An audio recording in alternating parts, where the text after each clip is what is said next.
Winter, 1881, Dakota Territory, 40 below zero. The wind doesn't howl, it cuts. Livestock frozen standing in their stalls, upright like statues of flesh and bone. On the north hill above Dustwall, the hill nobody wanted, there is a wooden door, half buried in the earth. Inside, a single candle, a 16-year-old girl, sewing, cheeks flushed, breathing steady, 13 degrees Celsius, unchanged. Outside, the finest timber houses in the settlement are losing the fight, and the three most powerful people in Dustwall. The winter that would break Dustwall had not yet arrived when Wren Calloway first set foot on the cracked earth of Dakota Territory. It was July of 1880, and the sun pressed down on the threshing floor plains with the indifferent weight of something that had never learned mercy. Heat devils shimmered above the dirt road that wound into the settlement from the east, and the grass on either side stood yellow and brittle, as though the land itself had already surrendered to whatever was coming. She walked into it anyway.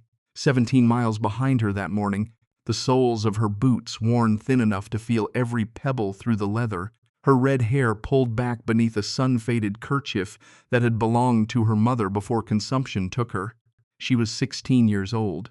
The baby was not yet showing in any way a stranger would notice, but Wren felt it in the deep ache of her lower back and in the way ordinary smells had become extraordinary insults. The tar and sawdust scent of the general store reached her before she could see the building itself, and her stomach turned once quietly, before she steadied herself against the sensation and kept walking. She had 18 sewn into the hem of her skirt, every coin her grandmother had pressed into her hands over 6 years of visits, accumulated with the methodical patience of someone who understood that a girl like Wren would need an exit before she knew she needed one. The money was the last inheritance she had. Everything else had been settled by her stepmother in a letter that contained no warmth and required no response. The town of Dustwall sat at the edge of a shallow basin where two seasonal creeks met and frequently argued. It was not prosperous by any eastern measure, but prosperity on the western Dakota plains in 1880 was a relative thing, measured less in currency than in how many winters a family had survived. The settlement had perhaps 40 structures, ranging from a proper two-story, clapboard residence at the north end of the main street to a scattering of sod houses and lean-tos at the southern edge, where newcomers landed before the land either broke them or absorbed them.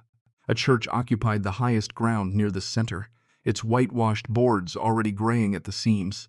Beside it, the general store served as the town's true cathedral, the place where news was exchanged, credit was extended or denied, and the social order was daily confirmed through 10,000 small transactions of respect and its absence. Wren pushed the door open and walked in. The bell above the door announced her with the same cheerful indifference it announced everyone. Behind the counter, a man named Elton Marsh, the store's owner, a compact and watchful man who had learned to read a customer's financial situation in the first 3 seconds of contact, looked up from his ledger. 3 other men stood at the far end of the counter examining seed catalogs. 2 women browsed fabric bolts near the window. None of them looked up immediately. That would come. She asked for information about land available for claim under the Homestead Act. She kept her voice level and she and her chin at the height that her grandmother had always called the honest elevation, not defiant, not pleading, simply the angle of someone who had a right to be standing exactly where she was standing. Elton Marsh set his pencil down with the careful deliberateness of a man deciding how much of a situation he wants to own. The seed catalog men stopped turning pages. The women near the fabric bolts went very still in the particular way of people who are listening with their entire bodies while appearing to do something else entirely. The silence that followed was not the silence of surprise. It was the silence of a social verdict being rendered without a word spoken aloud, the kind of silence that a small community had been practicing for generations and had refined into something almost surgical. Boots were studied. A bolt of calico required sudden close inspection. Elton Marsh cleared his throat once and looked toward the back of the store, as though he had suddenly remembered an urgent inventory concern. Then Silas Drummond spoke. He had been standing near the door the whole time, which was where men like Silas Drummond tended to stand, close to exits, close to entrances, in the position that allowed the maximum amount of a room to be observed. He was 46 years old, built like a man who had done hard physical work in his youth and had since added the weight of prosperity to that frame without losing the underlying solidity. His house was the two-story clapboard at the north end of the street. His cattle operation ran to 200 head. He had imported glass windows from St. Paul at considerable expense and spoke of this fact often enough that everyone in Dustwall had come to understand it as a statement of philosophy rather than a home improvement. He removed his hat, held it against his chest in a gesture of false courtesy, so practiced it had become unconscious, and said, "This is not territory for a woman alone, and certainly not for a woman in your condition. The Christian thing would be to return to your family." Wren's fingers tightened around the straps of her pack until she could feel the leather cutting into her palms. The pressure was useful. It kept her voice steady when she answered, "My family showed me the door, sir. The law says any citizen may claim 160 acres. Harwick Pruitt stepped forward from the end of the counter. He was 53, the kind of weathered and competent that comes from decades of work that demands precision, a carpenter whose hands had built every substantial structure in the settlement, and whose opinion of his own expertise had grown in direct proportion to his reputation. His forearms were ropey with muscle and scarred from tools and timber. He looked at Wren the way a man looks at a piece of wood he already knows is the wrong species for the job. Not cruel, but conclusive. "Work them, girl. The wind here pulls nails straight out of walls. First winter, it'll carry you off before the first hard snow." From the fabric bolts came Eula Stonebridge, moving with the deliberate precision of a woman who understood that her entrances carried institutional weight. She was 47, and every year of it had been invested in the maintenance of a particular moral authority that the settlement had come to rely upon the way it relied upon the church bell as a marker of time and right behavior. Her dress was the color of deep shadow, and her gray eyes had the quality of reaching a verdict before they had finished looking. She folded her hands in front of her and said, with a sweetness that had been refined to the point of becoming its opposite, "There is an orphanage in Yankton. You can give the child to decent people and begin again with a clean name. No one here needs to know what brought you." The three statements hung in the air of the general store and organized themselves, without anyone intending it, into a kind of tribunal. One voice of economic power, one voice of practical expertise, one voice of moral authority. Together they constituted the entire apparatus by which Dustwall had always managed the people who did not fit cleanly into its expectations. Wren had encountered all three types before, in different configurations and with different faces, but the underlying structure was always the same. She had been prepared for it in the way that a person can be prepared for weather, not spared from it, but equipped to move through it without being destroyed. She thanked them for their concern. She said she would stay. The look that passed between the three of them was not conspiratorial. They were not the kind of people who conspired in any conscious sense. It was something older and more automatic than conspiracy, the shared recognition that they had seen this before. The girl with more nerve than sense, the unattached woman with no protector and no resources, and that the land and the season would settle the matter in a way that required nothing further from them. The verdict was not spoken because it did not need to be. She would not last until October. What Wren was given, through the Homestead Act's studied neutrality, was the quarter section that no one else had wanted. The land office clerk in Yankton had processed her paperwork with the mechanical efficiency of a man who had processed thousands of claims and intended to process thousands more, and the parcel number he had assigned to her meant nothing to him. To anyone in Dustwall who recognized the coordinates, it meant the north-facing slope above the creek, the hard-pan ground where nothing grew taller than knee-height, where the soil lay like a fist over bedrock, where even the desperate newcomers, who arrived each spring with more hope than capital, had looked and shaken their heads and moved on to worse land elsewhere. It was land that had been available because the earth itself seemed to have refused it. Wren walked her property the afternoon she arrived. She moved slowly across the pale ground, feeling the compaction under her boots, reading the slope and the drainage, studying the way the terrain organized itself around the hill that rose at the northern edge of her claim. The hill was the only thing of vertical interest in the entire parcel. Its southern face caught the low summer sun at an angle that created a band of relative warmth along the base. She stood in that band for a long moment, face lifted, feeling the difference in temperature slight but real, the way all meaningful differences are slight at first and real in ways that take time to understand. She slept under the open sky that night with her pack as her pillow.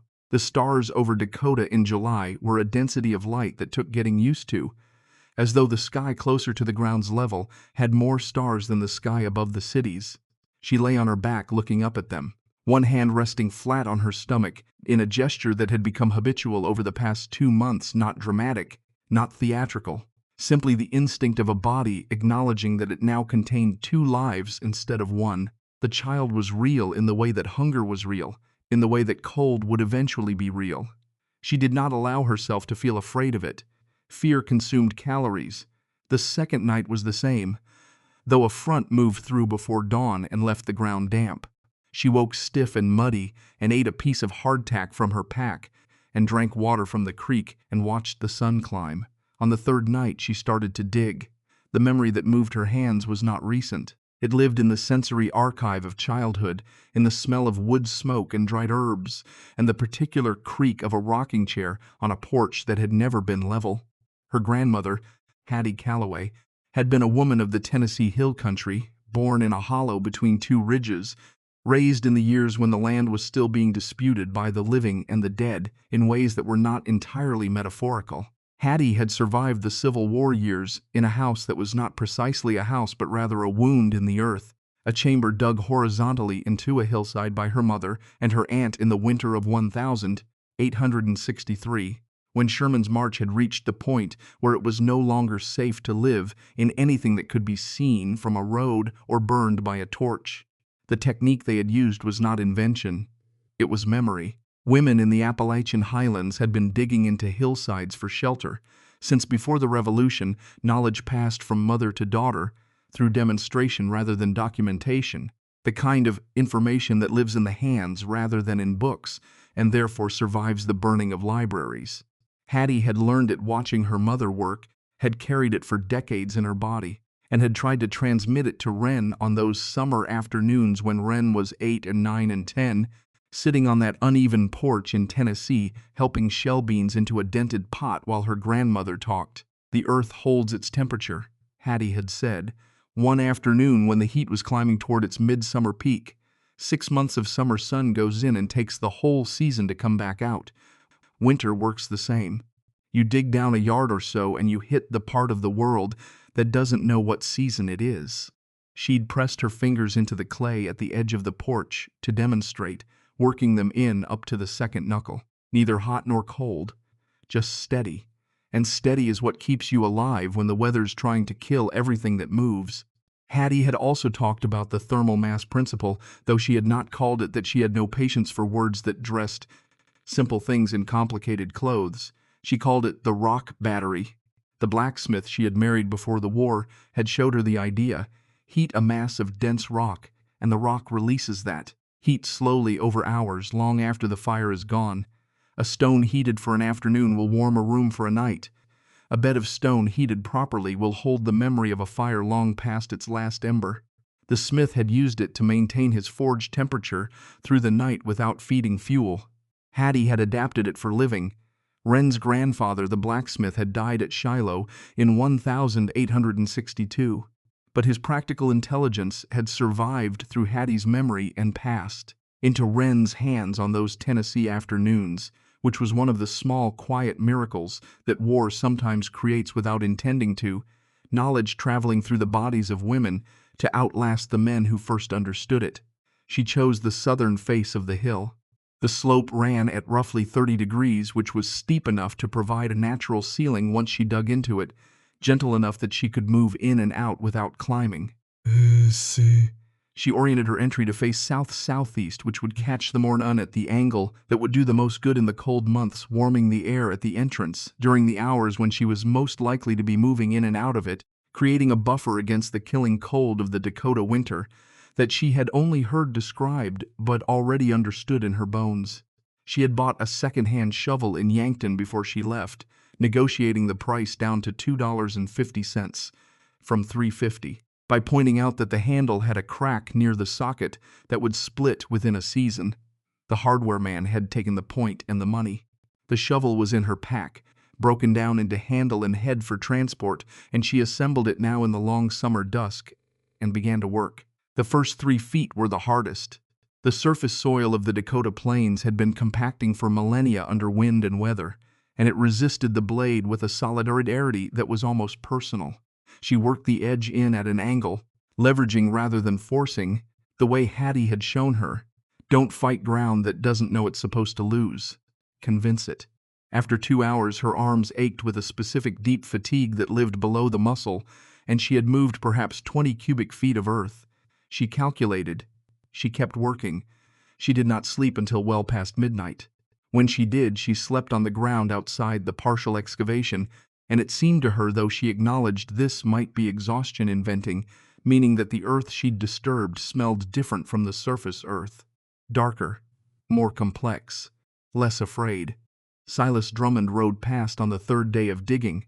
He sat his horse at the edge of her claim and watched her work for longer than was polite, which she noticed but did not acknowledge, keeping her back to him and her blade moving. When he finally spoke, his voice had the quality of a man performing patience. "What in the devil are you doing, girl?" She straightened, pushed a strand of red hair off her forehead with a forearm that left a streak of red-brown earth across her brow, and looked at him without shading her eyes. "My home, sir." He stared at the excavation, a rough rectangular opening, perhaps 4 feet high and 6 feet wide at this point, cut into the hillside at an angle that disappeared into shadow. His expression arranged itself into something between pity and irritation, with the particular undertone of a man who has never been wrong about anything and does not intend to begin now. That is a hole in the ground, not a home. Civilized people build with timber. Timber costs $80 for a small house. I have 18 because a house costs $80 for a reason, girl. Things cost what they cost because of what they are. He shifted in his saddle. "You'll live like an animal." Wren drove the shovel blade into the disturbed earth and left it standing. When she looked up at him, her voice carried no heat, just the plain temperature of fact. "Animals survive the winters, sir. I heard that last year 3 families lost fingers to frostbite in their timber houses." The muscles in Silas Drummond's jaw performed a brief calculation. He was not accustomed to being answered, and the quality of the answer specific, accurate, and entirely without apology produced in him the specific discomfort of a man whose authority has been acknowledged and bypassed in the same motion. He touched his heels to the horse's flanks and rode on without another word, and Wren watched his back until the distance resolved him into a shape and then into nothing. She went back to digging. Harwick Pruitt arrived a week later with his 2 oldest sons and a wagon bearing offcuts and end pieces from a recent timber job. Good solid pine, not beautiful but functional. He stood with his arms crossed in the posture of a man doing a favor and expecting the favor to be appreciated in the precise measure he intended. "Look here, girl," he said, and in his voice was the tone one uses with children who have persisted in a misunderstanding long enough that an adult must intervene. "I feel bad for you. Take this wood. I can show you how to put up a decent shed. It won't be much, but it'll have 4 walls that won't fall on your head." Wren was crouching at the entrance to the excavation, eating hardtack with a scrape of lard from a tin, her boots white with dried clay dust. She looked at the pile of wood in the wagon and considered it with a thoughtfulness that seemed to surprise him. He had perhaps expected either gratitude or stubbornness and got instead what looked like genuine deliberation. "That's generous of you, Mr. Pruitt, but I've already got walls that the wind won't take." He looked at the opening in the hillside, then at his sons, the older one, 19, who had the face of someone who had concluded the world was exactly as disappointing as he'd expected, the younger, Jesse, 14, whose eyes moved across everything with the quick, specific attention of a boy who had not yet decided what anything meant. Then back to Wren. "That's not walls, girl, that's packed earth. She'll crumble with the spring rains. You'll drown in mud come March. That earth has been compacted for 1,000 years before I arrived. I believe she'll manage a while longer." The older son made a sound that was not quite a laugh, dismissive, tired. Jesse said nothing, but his eyes stayed on the excavation entrance with an expression that was harder to read than his brother's contempt. Harwick Pruitt shook his head slowly, with the gravity of a man watching someone walk toward a door that he knows opens on nothing. "Your funeral," he said, and meant it kindly enough, which was its own kind of condescension. He loaded his sons back into the wagon and took his wood elsewhere. Within the week, the story of the Irish girl digging a hole into the hill had traveled through Dustwall with the efficiency that small communities reserve for their most interesting material. The telling accumulated details that Wren had not contributed, that she was touched in the head, that the baby's father had abandoned her in Yankton, that she was living on nothing but creek water and stubbornness. Each retelling made the eventual outcome more certain and more deserved, which is how community storytelling manages moral complexity, by resolving it in advance. Eula Stonebridge organized what she called a visit of Christian charity, which arrived on a Wednesday afternoon with the precision of a church committee that had agreed on its agenda before leaving the building. There were 4 women in the group: Eula herself, the wife of the hardware man, the school teacher who boarded with the Drummond family, and the elderly woman everyone called Aunt Cress, who had survived 2 husbands and 1 prairie fire, and whose presence in any situation was understood to confer a kind of institutional legitimacy. They carried a basket containing a loaf of bread, a jar of preserved plums, and enough unspoken judgment to fill the basket twice over. Wren received them with her hands dirty and her face neutral, standing outside the excavation entrance, which was by now considerably more substantial than a hole, the opening framed with salvaged timber crosspieces, the floor within smoothed and sloped, the first course of mud and grass plaster beginning to dry on the interior walls in a pale amber crust.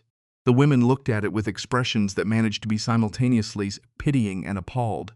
Eula's voice, when it came, had been lacquered with concern until the concern itself was no longer visible underneath. "Wren, dear, we've come to speak with you about your situation. We understand that pride can cloud judgment, particularly in the young. But there are limits to what the Lord expects any of us to endure alone." "Thank you for coming," Wren said. Her voice was the voice of a person who has already decided how this conversation ends. "You cannot live in a hole in the ground." The plain statement, delivered without cruelty, was somehow worse than cruelty. It had the clean conviction of someone who believes they are simply describing reality. It is undignified. It is dangerous. The child deserves better than this. Wren's hands remained still at her sides. "I think about my child constantly. That's why I'm building a home that I can keep without depending on anyone's charity." The wife of the hardware man murmured something pitched to Carrie. "Pride comes before the fall." The tone suggested she had been waiting for an opportunity to deploy this particular verse and was satisfied with the deployment. Wren accepted the basket with courtesy that stopped precisely at the boundary of warmth, thanked the women, said she had work to return to, and stood watching until they had moved far, enough down the slope that their voices faded into the wind's general complaint. She could still hear fragments, incorrigible. That poor creature, the nerve of her. She stood with the basket in her hands until the last of it was gone. Then she set the basket carefully on a flat stone near the entrance, sat down beside it, and allowed herself exactly the amount of grief the moment was worth, which turned out to be less than she'd feared and more than she could afford to show anyone. 1 tear sliding down the side of her nose and into the corner of her mouth, tasting of salt and clay. She wiped it with the back of her wrist. Then she went back to work. The excavation took 3 weeks of labor from first light to last, with rest only in the peak afternoon heat, when the earth was too warm to work efficiently, and her back had earned its complaints. She dug the main chamber to roughly 4 meters wide and 6 meters deep, with enough height in the center for her to stand upright 2.5 meters, measured by extending her arm above her head and adding the distance to the ceiling. The entry faced south, angled away from the prevailing north wind. She had read about this positioning in a pamphlet about root cellar construction that she'd found in a Yankton boarding house, and Hattie's practical instruction had filled in everything the pamphlet left vague. The walls, once the excavation was complete, she plastered in stages. The mix was simple and required nothing she couldn't find within walking distance of the claim. River clay from the creek bottom, dried grass from the prairie, cut into short lengths and mixed through the clay to act as fiber reinforcement, water from the creek itself. She applied it in thin layers, letting each dry to a leather hardness before adding the next. building up 3 courses that together formed a surface dense enough to resist crumbling under normal moisture. It was the same basic technique that sod house builders had always used, refined by generations of necessity into something that worked. For the roof, she had spent 3 afternoons carrying timber from the creek bottom, where a stand of cottonwood had come down in a late spring storm. The logs were not perfect. Cottonwood is not the carpenter's first choice for structural timber, being softer than pine and more prone to checking, but they were available, which in Wren's economy was the quality that mattered most. She laid them across the span of the excavation opening, spacing them at intervals she calculated by memory of what she'd seen of the root cellar designs, then covered them with a dense mat of smaller branches. Then the rectangle of salvaged canvas tarpaulin she'd bought in Yankton for $3.80, and finally a layer of sod and prairie soil, 2 feet thick, with the grass still rooted and growing. Within weeks, the roof would be indistinguishable from the hillside. The earth would forget where it ended, and the structure began. She bought the iron barrel from the blacksmith for $2 plus 30 cents to have 2 hairline cracks welded shut. It was battered and asymmetrical, salvaged from some prior industrial purpose that had left it stained and dented but structurally sound. She installed it in the center of the chamber with a length of salvaged stovepipe running up through the roof at an angle, sealed around the penetration with packed clay. Before setting the barrel in its final position, she dug a pit beneath its footprint 1 meter deep, 1.5 meters across, and lined it with the largest, densest stone she could carry from the creek bed, limestone and quartzite, the heaviest she could find, chosen for their thermal density. The stones filled the pit to within a hand's breadth of the barrel's base, and when she set the barrel over them and lit a test fire of dry grass, she could feel within an hour the heat beginning to move downward into the stone mass with the patient intention of something that understood it had all night. The floor she dug 15 centimeters lower than the threshold, creating a single step down from the entrance. Cold air is denser than warm air, and sinks. This was something Hattie had explained using the example of river fog, how it settled in the hollows so the coldest air in the chamber would pool below the level where a standing or sitting person breathed. The floor she paved with flat stones from the creek, set level and fitted close. They absorbed the ambient warmth of the chamber during the day and released it slowly through the night, adding their small, steady contribution to the thermal mass. At the entrance, she hung a curtain of doubled grain sacking dyed dark with creek-soaked ironwood bark, creating a dead air buffer between the exterior and the living space. The door itself was planks salvaged from 3 wooden shipping crates purchased from the general store for $1. The hardware man, who handled the crates, had been baffled by what she wanted them for and had charged her accordingly, which was to say he'd charged what she offered and had the grace not to ask questions. She fit the planks into a frame of split timber, hinged them to swing inward so that wind pressure from outside would press the door tighter into its frame rather than pulling it open. The hinges had cost 80 cents and were the most expensive single element in the project, which was the kind of irony that only makes sense when you understand that the difference between surviving a Dakota winter and not surviving it often came down to a hardware decision. 2 small openings in the south-facing wall admitted light. Each was roughly the size of a family Bible, framed with split-wood stops and covered with a sheet of paper soaked in rendered lard, then dried flat over a board until it was translucent and stiff. The paper and lard membrane passed diffuse light and blocked wind. It was not glass. It was not beautiful. In the January darkness that was coming, it would be enough. She piled dried buffalo chips, which were not scarce on the Dakota plains, the great herds having been reduced to almost nothing by the hunting pressure of the decade, but having left behind their legacy in the form of desiccated fuel scattered across the grassland for miles against the northern exterior wall of the hill where the structure sat, covering them with a piece of canvas weighted at the edges with stones to keep them dry. Buffalo dung burns long and low without the sharp crackling of green wood, producing a steady heat that can maintain a stone mass over hours with a fraction of the fuel a wood stove would require. She had learned this from old Simp Garner, the settlement's oldest resident, a trapper who had wintered on the plains for 40 years and who had spoken freely about fuel options when, Wren had asked him directly, apparently unbothered by the question's source. Simp Garner was 72 years old and was missing 3 fingers on his left hand from the winter of 1866, which he described without drama as the winter that decided for him what he was willing to endure. He sat most afternoons on the bench outside the general store, whittling at pieces of wood that never became anything specific, which he claimed was the point. He had looked at Wren the first time. With the time, she'd approached him who had sorted humanity into roughly 2 categories, the ones who were going to make it and the ones who weren't, and had placed her without much deliberation into the first group. Buffalo chip burns at a lower temperature than pine, he'd told her. Won't cook bread worth a damn.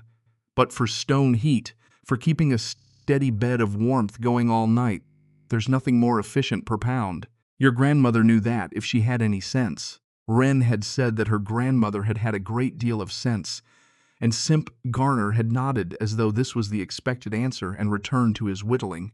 She cut a drainage channel around the entrance, shaped to direct snowmelt and rain runoff away from the door and into a rock-filled swale that would absorb the water before it reached the entrance grade. The channel itself she lined with small stones, fitted by hand in the way that requires patience but no tools. Across the span of 3 weeks, her hands went from ordinary to something else. The blisters came first, the burst blisters, then the scar tissue that replaced them, then the calluses that replaced the scar tissue, and finally a quality of hand that felt like a different material altogether, like the hands had decided to become something more useful than they'd been born as.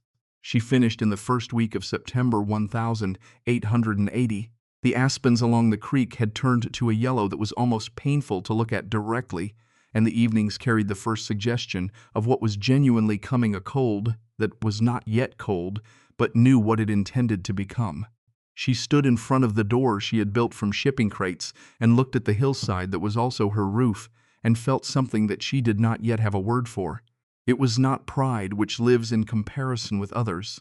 It was not relief, which implies the threat has passed. It was something more fundamental than either the feeling of having converted competence into survival through nothing but her own hands and her grandmother's voice, and of having done it in a place that had declared it impossible. That night she slept for the first time on the mattress she had made, from prairie grass packed into a linen case sewn from doubled flour sack cloth. The silence inside the earth chamber was unlike any silence she had known before. It had mass to it, weight, the way a held breath has weight that open air doesn't. No wind reached her here. The 2 meters of earth and stone between her and the prairie absorbed the wind's energy the way a lake absorbs a thrown stone, with a deep, indifferent calm that had nothing to do with the stone's force. She lay in that silence with one hand on her stomach and listened to nothing, which was the most reassuring sound she had ever heard. October brought frost before sunrise, and Wren woke each morning to find the grass beside the entrance rimed with white that dissolved as the sun climbed. Inside, the temperature remained what it had been, not warm in any luxurious sense, but consistent in a way that wood-framed construction simply could not match, the Earth's thermal mass releasing the heat of an entire summer with a patience that no furnace could reproduce. She loaded the iron barrel with chips and kindling each morning and built a small fire, felt the heat begin to move downward into the stone mass, watched the first experiments become reliable results. The chamber maintained itself at roughly 55 degrees Fahrenheit without supplemental heat, which meant that the fire's contribution brought it to a comfortable working temperature at a fraction of the fuel cost of a standard stove. She had estimated 3 weeks' worth of chips would be required for her first month. She used less than 2. She was in the general store in mid-October buying flour when she encountered Harwick Pruitt purchasing window glazing compound to seal against drafts winterizing. He explained to Elton Marsh at the counter with the pride of a man who plans ahead. Wren waited her turn and said nothing until Pruitt noticed her and offered, in a tone suggesting charity, "You have enough fuel laid in, girl? A proper house needs 3 cords for a normal winter. 4, if it turns bad." "I'm prepared," she said. He looked her over with the professional eye of a man calculating structural inadequacy. "I don't see cord wood stacked at your place." "Not a stick. I use a different fuel." He made a sound through his nose that was the vocal equivalent of a shaken head. "Buffalo chips won't carry you through a full winter." "You'll freeze in February." He said it without satisfaction, which was almost kind. Wren said nothing further. She paid for her flower and walked out into the October air, which smelled of dried grass and something beginning. She had learned from her grandmother that arguments conducted in words rarely change minds already made up by certainty. The only argument that consistently worked was the argument of subsequent events. She was prepared to let subsequent events make her case. In the last week of October, Jessie Pruitt appeared at her claim in the late afternoon with a story about looking for a strayed horse that neither of them quite believed. He was 14 and angular in the way of boys who have grown quickly and not yet caught up to themselves, with dark eyes that moved across things with a specific attention that his older brother did not share. He stood outside the entrance for a moment, then asked, with the honest awkwardness of adolescence that has not yet learned to dress itself in social confidence, "Can I see inside?" She considered him for a moment. Then she stepped aside and gestured. He ducked through the entry and descended the single step into the chamber, and she watched his body do the thing that bodies do when they move from cold into warmth that is steady rather than fluctuating, a general release, an easing of held tension that happened faster than thought. He stood in the center of the chamber and looked at the packed earth walls with their coating of dried plaster, at the iron barrel, at the stone floor, at the neat shelving she had cut into the wall itself for her few possessions. "It's warm in here." His voice carried genuine surprise, not the modified surprise of someone performing an expected reaction. "It's freezing out there, but in here it feels like September." "The earth holds the summer," she told him. "In summer it'll hold the winter's coolness. It doesn't fight the seasons, it absorbs them." He reached out and pressed his palm against the plastered wall, feeling its density. "My father says this will fall in on you. Your father is a good carpenter, he understands timber. But earth works by different principles. It doesn't fight what's coming, it receives it." Jessie was quiet for a moment, processing this in the careful way of someone who is genuinely thinking rather than waiting for a turn to speak. Then he ran his hand along the wall again, pressing at a spot where the plaster had set particularly hard. He asked her 3 more questions about the roof, about the drainage, about why the floor sat lower than the entrance, and she answered each one with the patience she would have wanted someone to extend to her, without condescension, without the special brightness people use when they are surprised by intelligence they didn't expect. When he left, the mockery was gone from his eyes. Something else had replaced it that she didn't name aloud, because naming it would have made it available to doubt.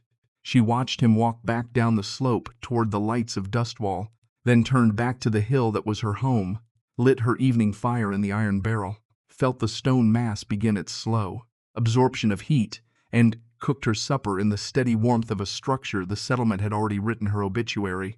For November came with wind. The wind of a Dakota Territory November is not like wind. In other places it has a purposeful quality, as though it has traveled a long way with a specific intention and arrives without patience for obstacles. At night, Wren could hear it moving across the hillside above her, a sound like a large animal breathing. But the sound had the dreamlike quality of something heard underwater, present, recognizable entirely without the power to touch her.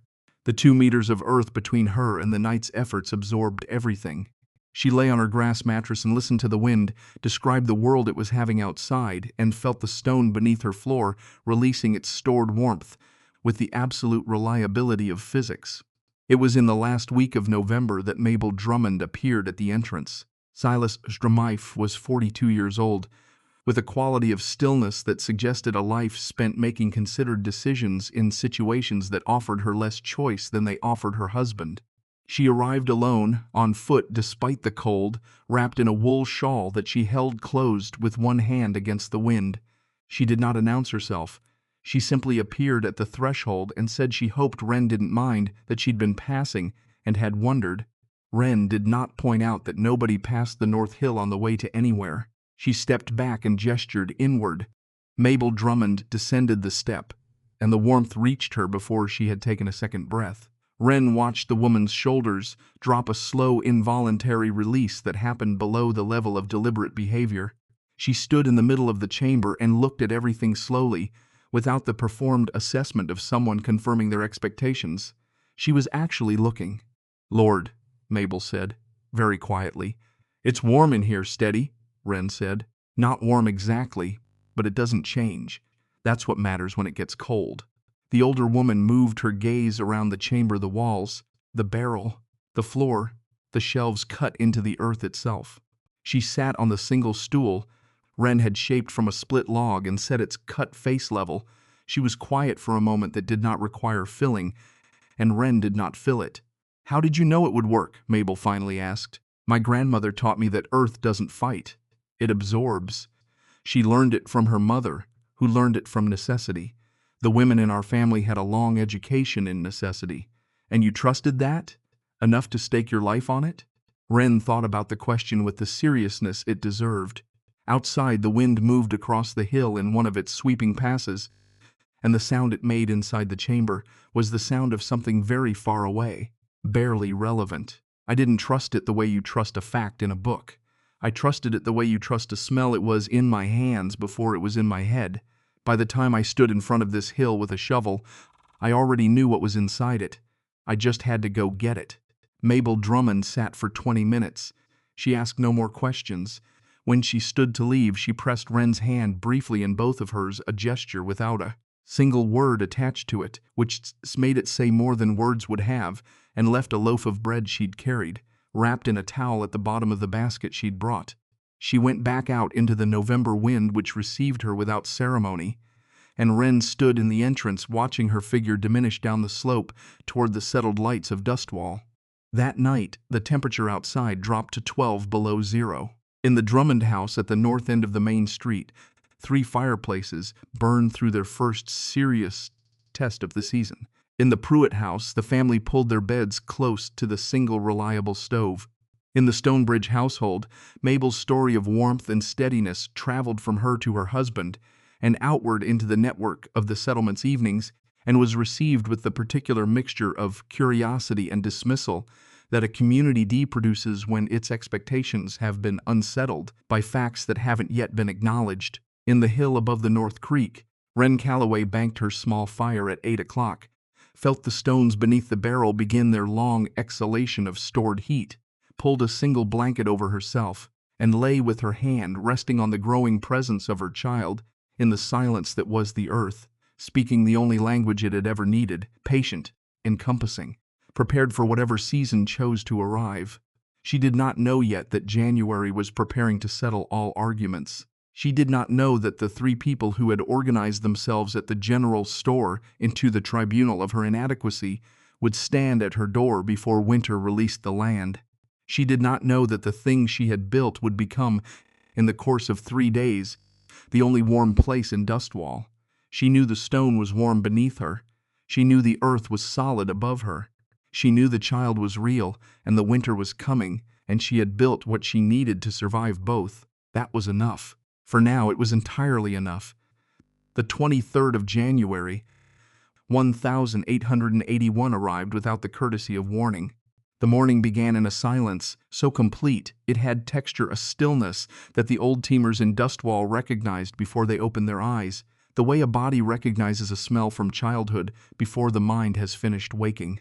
Old Simp Garner was up before dawn, as he always was, coffee heating on his stove, and he stood at his single window, looking out at a sky the color of a bruise gone yellow at the edges, the specific yellow-gray that had no business appearing in a January sky, and he felt the cold in his abbreviated left hand with a precision that 3 missing fingers had somehow made more acute rather than less. He had felt this particular cold before, in the winter of 1866, when the Dakota Territory had attempted to remove every living thing from its surface, and the memory lived not in his mind but in his bones, which were considerably more reliable. By 7 in the morning, he had walked to the general store and knocked until Elton Marsh opened it, and he stood in the doorway with his hat in his good hand. Close everything you can close. Tie down what you can't close. Whatever's coming has been a long time building, and it's done waiting. Elton Marsh looked at the sky over Garner's shoulder and felt the specific chill of a man recognizing that the oldest person he knows does not frighten easily, and began to move. The birds had already gone. Not the gradual thinning of migration, which had been underway for weeks, but a total cessation. The sparrows that had been foraging at the edge of the settlement through December were simply absent, as though they had received a communication in a frequency unavailable to human hearing. The cattle in Silas Drummond's south pasture had pressed themselves into the corner of the fence, where the two walls met, and stood there in a mass of collective animal anxiety, which his ranch hand noticed at 6 in the morning, and which Silas himself observed from his upstairs window at 7, with the discomfort of a man watching something he cannot purchase his way out of.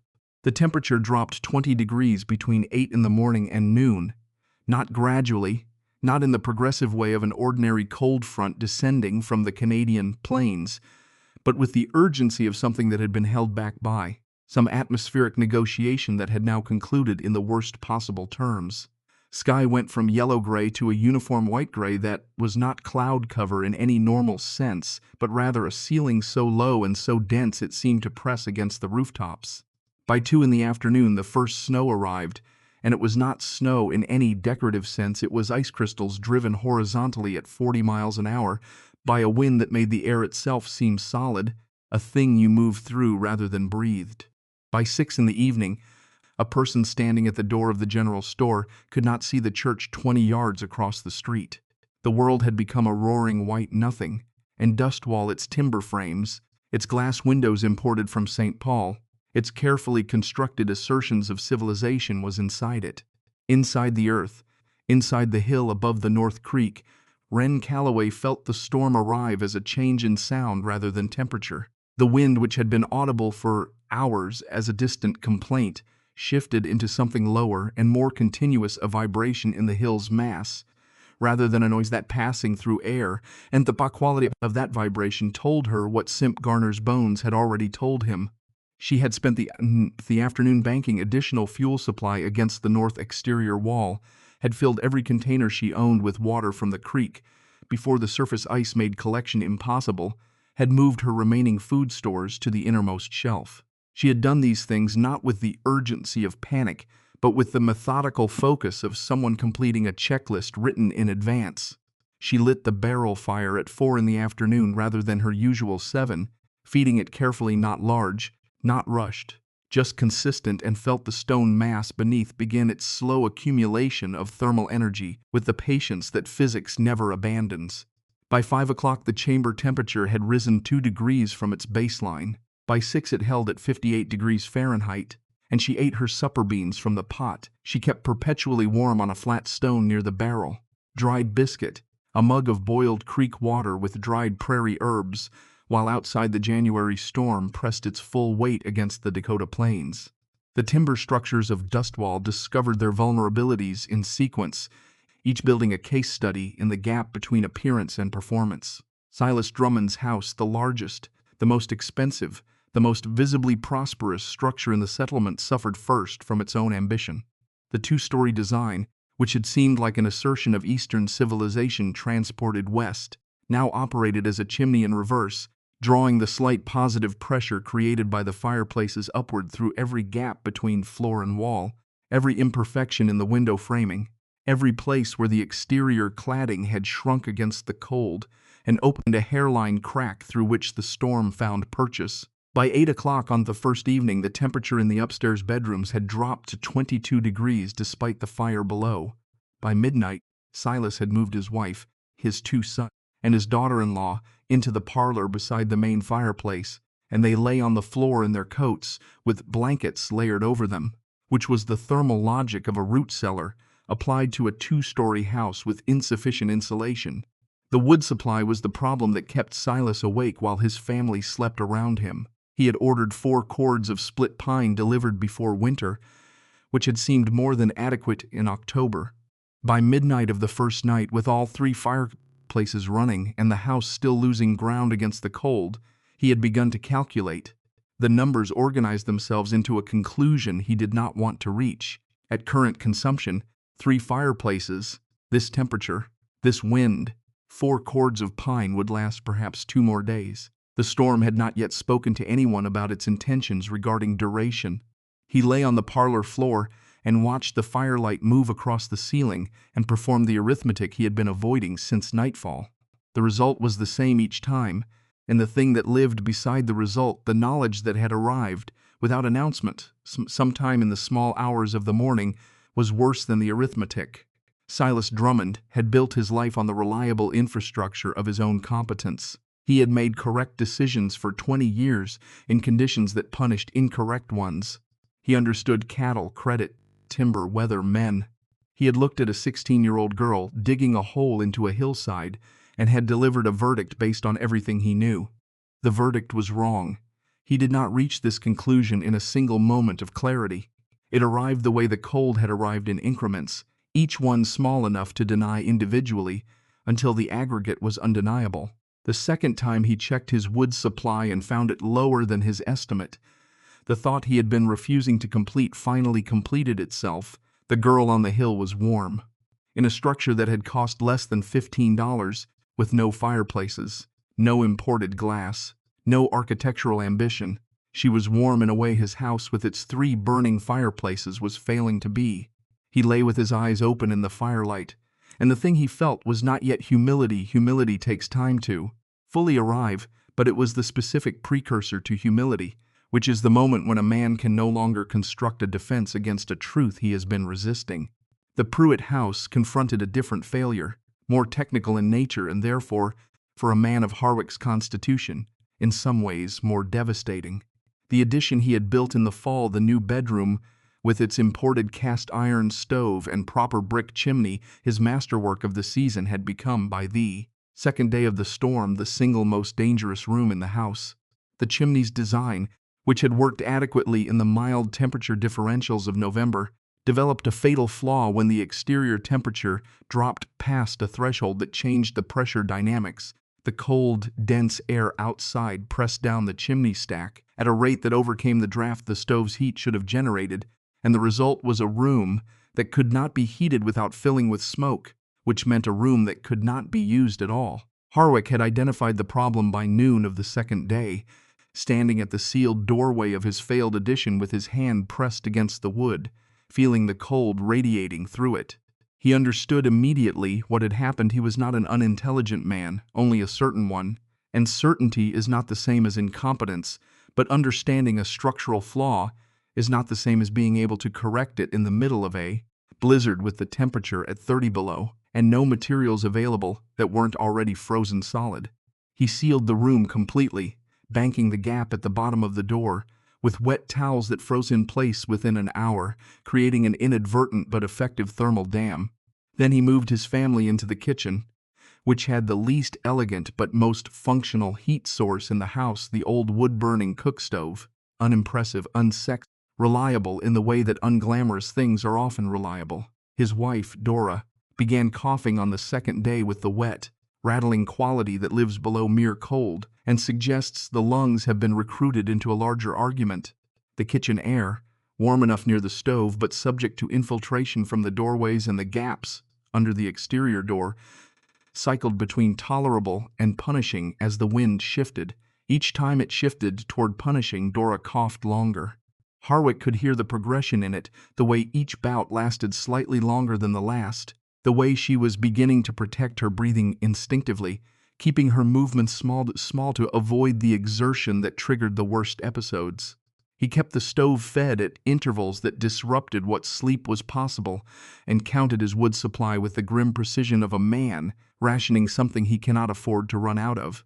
Jesse, who had inherited his father's physical endurance without his father's certainty, kept a watch rotation with his 2 brothers feeding the stove, checking the door seals, carrying water that had been melted from snow on the stovetop.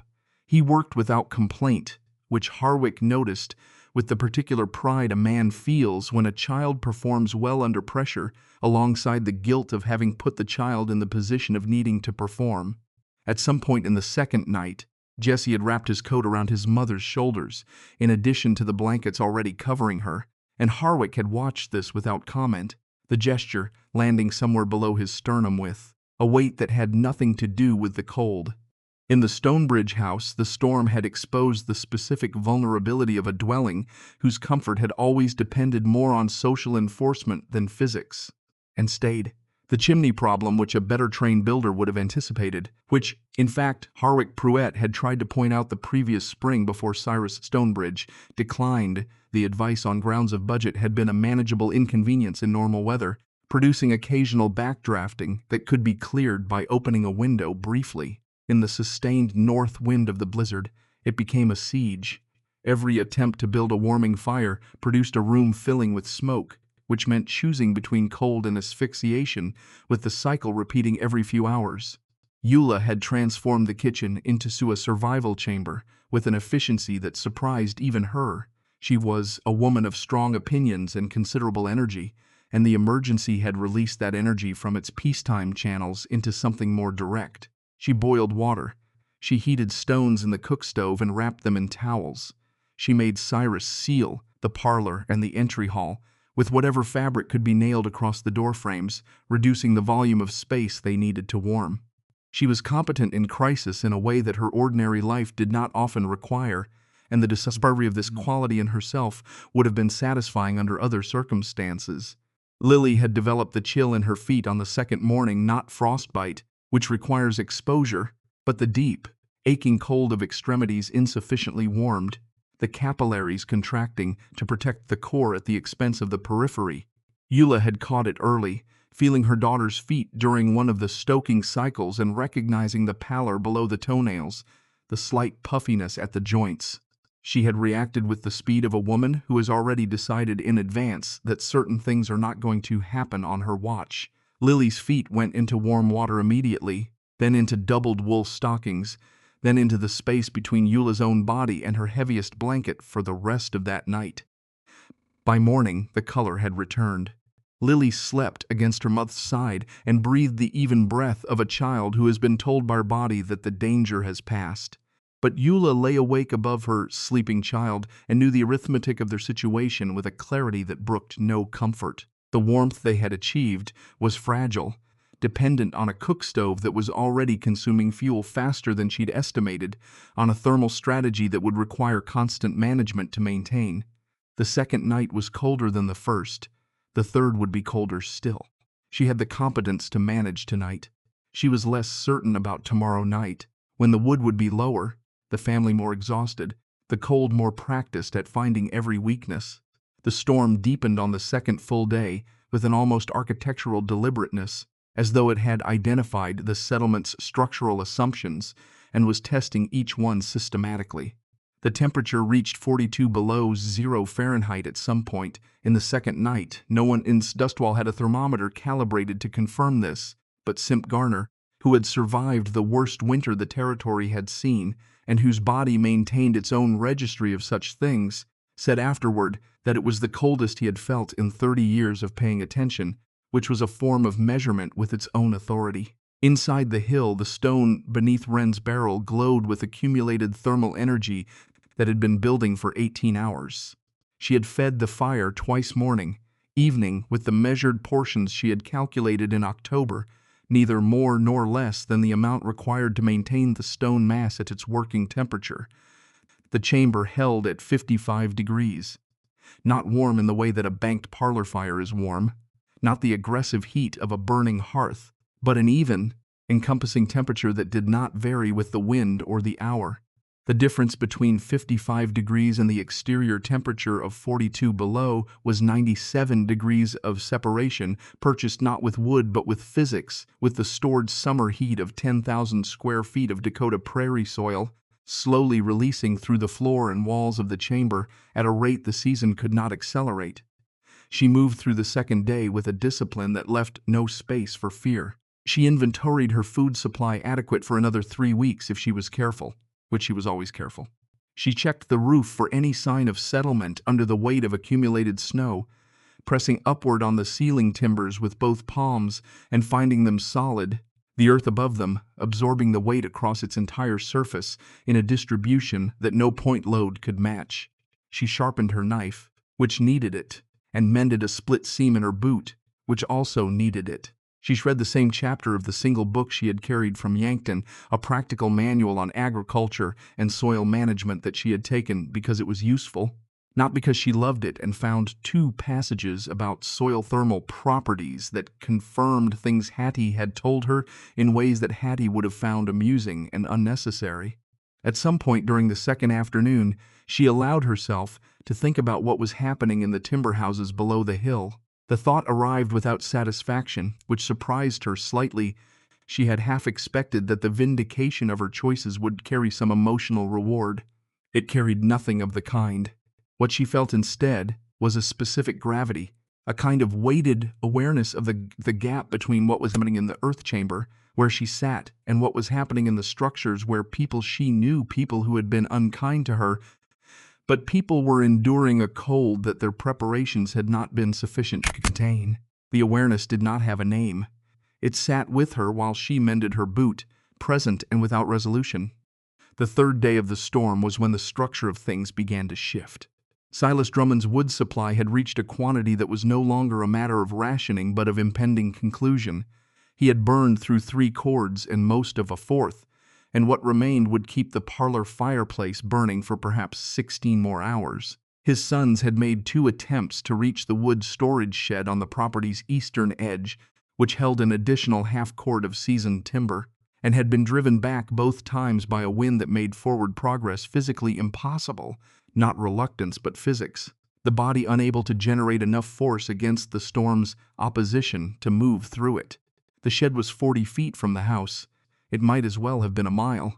Silas had not slept in 30 hours. He sat in the parlor chair, with a blanket over his coat, watching the fire, performing the same calculation he had been performing for 2 days, and arriving at the same conclusion he had been refusing to act on. His wife lay on the floor nearby, her breathing shallow with the controlled shallow breathing of someone preserving heat through minimized movement. His sons slept in shifts. The room was 50 degrees at the warmest point near the fire, 38 near the exterior wall. In 6 hours it would begin to fall below that if the fire ran out, and below 32 a room becomes something other than shelter. He thought about the hill, not with the intention of going there, not yet, not as a formed plan. He thought about it the way a man thinks about a solution he doesn't want to need, circling around it, examining it from every angle that might disqualify it, finding with increasing desperation that it could not be disqualified. The girl had built something that worked. It worked without his approval, without his expertise, without any of the architectural assumptions that had structured his understanding of what shelter meant. It had worked when his own had begun to fail, and the disproportion between her investment and his outcome had by this point become impossible to rationalize into anything but the truth. In the Pruitt house, Dora's cough had entered a phase that Harwick recognized from a winter illness his youngest daughter had suffered 3 years before, not the productive cough of a body clearing an infection, but the exhausted, continuous cough of lungs that have been irritated past the point where rest can address it. She needed warmth that did not fluctuate. The kitchen stove produced warmth that fluctuated with every feeding cycle, dropping between loads as the wood burned down, spiking when fresh fuel caught. The range of temperature she was experiencing in a single hour was enough to prevent the bronchial inflammation from resolving, each draft of cold air undoing whatever the heated period had begun to accomplish. Harwick had spent 30 years building things he understood, things that behaved according to his specifications, things that rewarded his expertise with predictable outcomes. He was not a man who failed often, which meant he was also not a man who had developed extensive experience with how to respond to failure. He sat beside his wife in the kitchen and listened to her breathe, and understood that the tools he had brought to this situation were not adequate to it. And this understanding had a quality that was entirely new in his experience, not the frustration of a problem waiting for the right solution, but the specific hollowness of realizing the solution was something he had dismissed. Jessie found him there at 4 in the morning of the third day, sitting with his head in his hands, the stove burning low beside him. The boy refueled the stove without being asked, then sat on the floor near his father in the way that children sit near parents when they understand that proximity is the only useful thing they have to offer. Neither of them said anything for a long time. Outside, the storm continued its sustained argument with everything vertical. Finally, Jessie said quietly, with the care of a boy who understood he was approaching something that required care, "She's warm up there, Pa." Harwick did not answer immediately. His hands dropped from his face.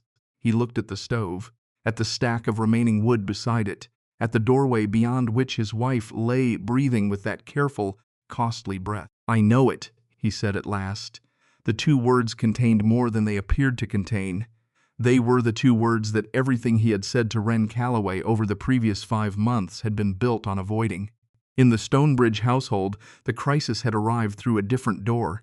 Eula had kept Lily warm through skill and sustained attention, managing the girl's temperature with the precision of someone running a medical protocol through force of will rather than resources. But by the third morning, Eula herself was past the edge of what sustained vigilance on insufficient sleep and insufficient fuel could maintain. Her hands, when she pressed them to Lily's forehead to check for fever, were no longer reliably warm. The cook stove's fuel supply had been supplemented by burning furniture, the parlor chairs first, then a small bookcase, then 2 wooden crates from the storage room. But the arithmetic of combustible furniture versus the storm's duration was resolving in the storm's favor. Cyrus Stonebridge had spent the 3 days of the blizzard in a state that was new to him and that he did not have adequate theology to explain. He was a man whose authority derived from certainty, whose congregation relied on him to embody the confidence that meaning was present in suffering, that the universe operated according to principles that could be named. He had preached about humility for 30 years as an attribute of the spiritually mature, a posture adopted from a position of security. He had not understood before this storm that humility is most accurately measured not in what a man says about himself in comfort, but in what he does when the temperature is 40 below and his child's feet are cold. He understood it now with a totality that his decades of preaching had not accomplished. He had been wrong about the girl on the hill. He had been wrong with the full force of his institutional authority in front of witnesses, and the wrongness had not remained theoretical. It had become structural, something load-bearing that had proven inadequate precisely when the load was heaviest. He sat with this knowledge in the kitchen of his freezing house and felt it with the specific humility of a man whose certainty has been tested by reality and found deficient. He did not dress this feeling in Scripture, which was his usual method of managing difficulty. He let it remain what it was, plain and cold and correct. When the dawn of the 4th day arrived, not visibly, the storm still total but present, in the slight shift of the wind's frequency that marked the change from night cold to day cold, something happened in 3 houses at approximately the same time. Silas Drummond stood up from his chair. He looked at his sleeping wife, at his sons, at the fire that had perhaps 4 hours remaining in it. Then he put on every layer of clothing he owned, wrapped his face in wool until only his eyes remained exposed, and went to his sons and woke them. He did not explain at length. He said, "Get your mother up. Get her dressed. We're going to the hill." His oldest son started to object, and Silas looked at him with the eyes of a man who has finished a conversation with himself and is not interested in having it again with someone else, and the objection stopped. In the Pruitt house, Harwick had reached his decision sometime before dawn, in the way that decisions made under sufficient pressure resolve themselves without the ceremony of deliberation. He woke Jesse and his older boys, wrapped Dora in every blanket they had, and carried her on his back through the door and into the storm. In the Stonebridge house, Cyrus Stonebridge picked up his daughter, wrapped her in his coat over her own, and looked at his wife. Eula was already moving. She had understood before he had, which she did not say and he did not acknowledge, because there was no time for any of that, and because the understanding between them in this moment was sufficient without being named. The storm had dropped into one of the strange temporary pauses that extreme weather sometimes produces, not an end, not a reduction, but a held breath. 20 or 30 minutes when the wind fell to something merely brutal rather than absolute. Whether this pause was meteorological coincidence or something else was a question that the settlement would debate for years afterward, in the way that people debate the inexplicable when they have survived it. Wren was outside in that pause, filling a bucket with clean snow to melt for water, when she saw them coming. 3 groups, from 3 directions, converging on the hill through knee-deep drifts, moving with the careful urgency of people who have spent their last reserve of hesitation. The Drummond family, Silas in front breaking trail. his wife between his two sons, her steps the short steps of someone being steadied from both sides. The Pruitt family, Harwick with Dora on his back, Jesse beside him, the older boys behind. The Stonebridge family, Cyrus carrying Lily against his chest, Eula at his shoulder, her face so tight with cold and exhaustion that the expression had simplified down to a single element: forward motion. They stopped 20 feet from the entrance, where the slope leveled briefly before the final approach to the door.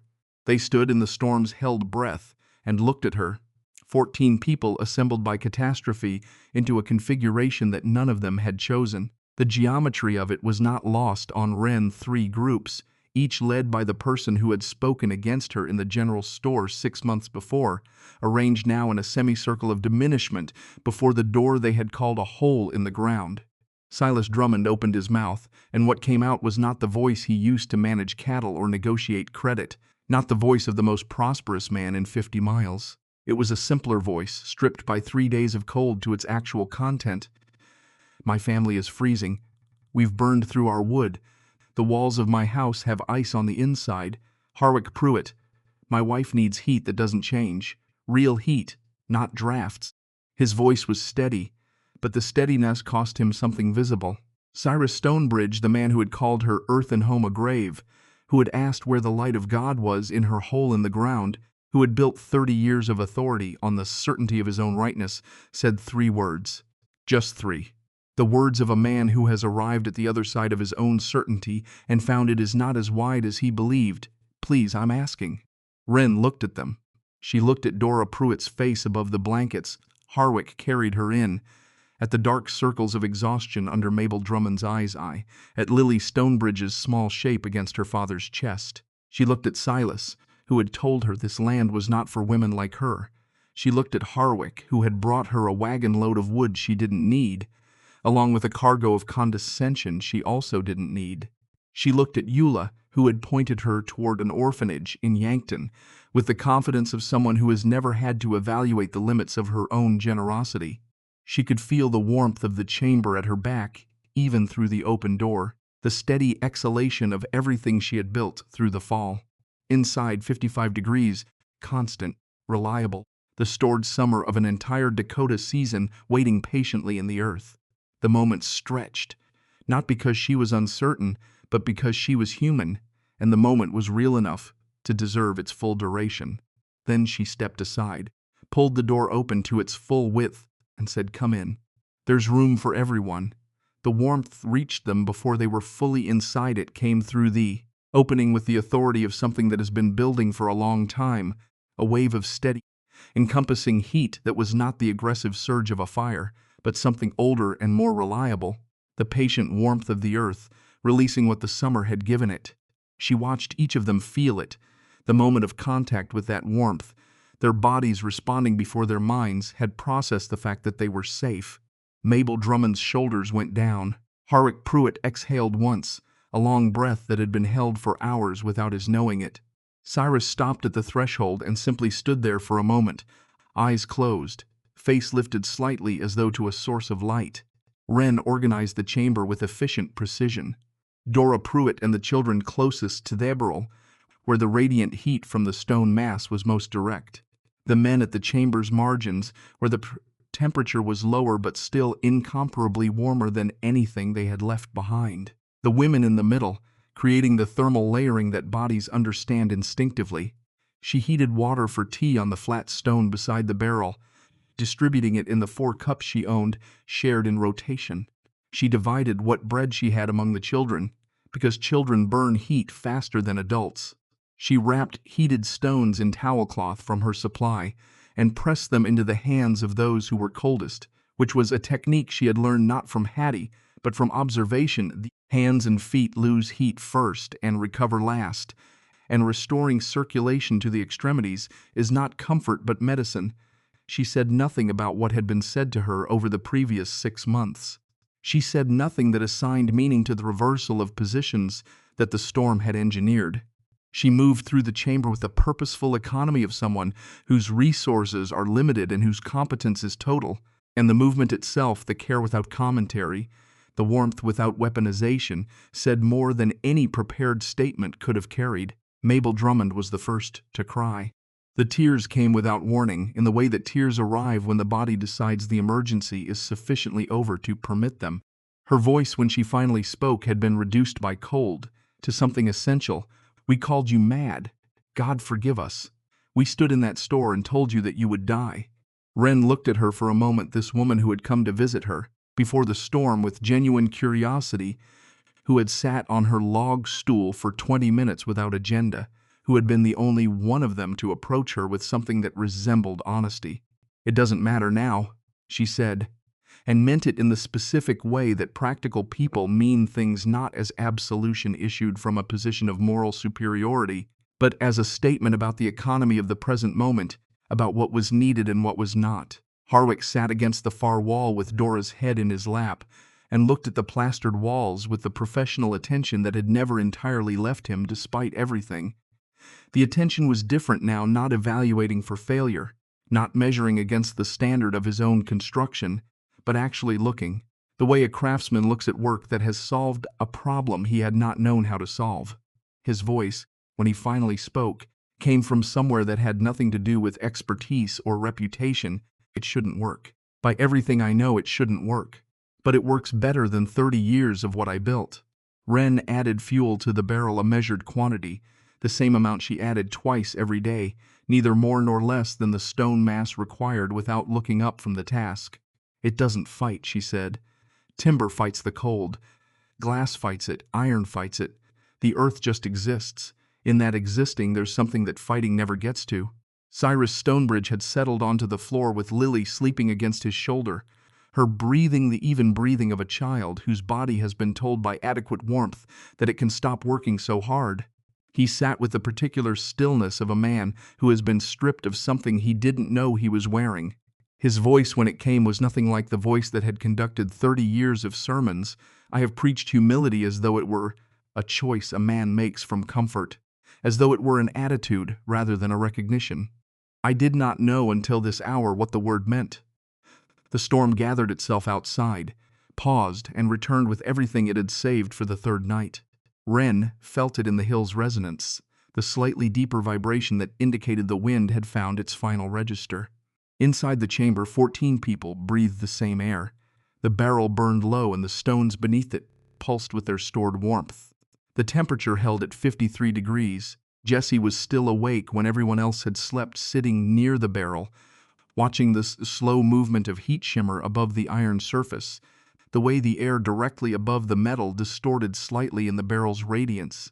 He looked across the chamber at Wren, who was patching a split in her left boot by the light of a single tallow candle, doing the small maintenance work that keeps a person's equipment functional, the work that doesn't stop because circumstances are dramatic. His voice was almost a whisper, careful with the sleeping people around him. "Why did you let us in? They were cruel to you. All 3 of them, right from the start." She set the awl down in her lap. The candle moved once with a draft from the curtained entry, steadied, burned on. She had thought about this question before he asked it, had been thinking about it in some form since she had opened the door that afternoon. Her answer, when it came, was not the answer of someone who had arrived at it through deliberation, but the answer of someone who is speaking aloud, something they have known for a long time without previously requiring words for it. "My grandmother taught me that Earth doesn't ask whether you deserve the warmth. It doesn't make you prove yourself before it lets you in. It simply waits until you're ready to enter. I learned from the Earth. That's all I know how to do." Jessie was quiet for a long time. The storm outside performed its final efforts against the hill, which absorbed them without comment. The stone beneath the barrel continued its slow, inexhaustible giving. Then he said, very quietly, "I want to learn what you know." She looked at him across the sleeping bodies of their respective communities. This 14-year-old boy with his father's hands, but not yet his father's certainties, in the warm earth shelter that a girl of 16 had built from next to nothing in 3 weeks of blistered labor. She thought about what it meant to learn what she knew, that it was not primarily a matter of technique, but of willingness, of approaching the earth as a student rather than a conqueror, of understanding that steadiness is worth more than force. "Then pay attention," she said. "Not to what I tell you, to what the earth does." He nodded once, seriously, in the way of a boy who has just made a commitment he intends to keep. He was still awake, watching the barrel's heat move in the air above it, when the storm began slowly, without ceremony, to exhaust itself against a hill that had no interest in being exhausted. The storm died the way great storms die, not with surrender, but with a kind of spent authority, the wind dropping from its sustained roar to a series of diminishing assertions before the silence arrived so completely that several people woke from sleep simply because the noise they had ceased to consciously register had finally stopped. The absence of it was its own event. Wren was already awake. She had slept in segments through the 3 days, 2 hours at a stretch, waking to check the fire and the stone temperature, feeding the barrel with the same measured portions she had calculated in October, then sleeping again. The discipline of it had kept her body functional while everything around her was at the edge of failing. Now she sat in the stillness of the chamber's interior, dark, the barrel burning at its morning level, the stone mass beneath it, holding the temperature it had held for 3 days without deviation, and listened to the silence that had replaced the storm, as though listening for confirmation that it was real. 14 people were breathing around her in the dark. The sound of it, the varied rhythms, the depth of Dora Pruitt's breathing from where she lay nearest the barrel's warmth, the quick light breath of the children, the slow measured breathing of Cyrus Stonebridge, who had fallen into the profound sleep of a man whose nervous system has finally accepted that the crisis has passed, was the most inhabited sound she had heard since leaving Yankton. She had been alone for 6 months. The specific quality of aloneness she had lived in was not loneliness, which is a complaint, but solitude, which is a practice. The sounds of sleeping people were startling in their intimacy, in the way they reminded her that her solitude had been a choice shaped by necessity rather than preference. She built the morning fire with the same ritual she had used every morning since October's small dry fuel first, the quick-catching prairie grass and chips that established the base, then the denser chips arranged in the pattern that distributed heat most evenly into the stone mass, and in the process of doing something she had done 100 times, in the particular quality of attention that habitual competence allows. She thought about what was going to happen when 14 people filed out of this chamber into the aftermath of a 3-day blizzard. She thought about it practically, as she thought about most things, which meant she thought about what each person would find waiting for them, what condition it would be in, what would need doing first. The light changed through the paper membrane windows as the morning established itself, the diffuse gray brightening towards something warmer, the quality of it shifting from winter night to winter morning in increments that the windows made visible precisely because they did not permit direct sight, only the quality of what lay outside. By 7 o'clock it was light enough to see clearly by it. People began to wake in sequence, the children first, disoriented, taking a moment to locate themselves in a space that was not their beds before the warmth reminded their bodies that wherever they were safe. Lily Stonebridge woke up asking for water, which Wren provided from the pot she kept warm on the hearthstone, and then asking where she was, which Eula answered by pulling her daughter closer rather than explaining, which is the kind of answer that works better than explanation for 9-year-old in the immediate aftermath of fear.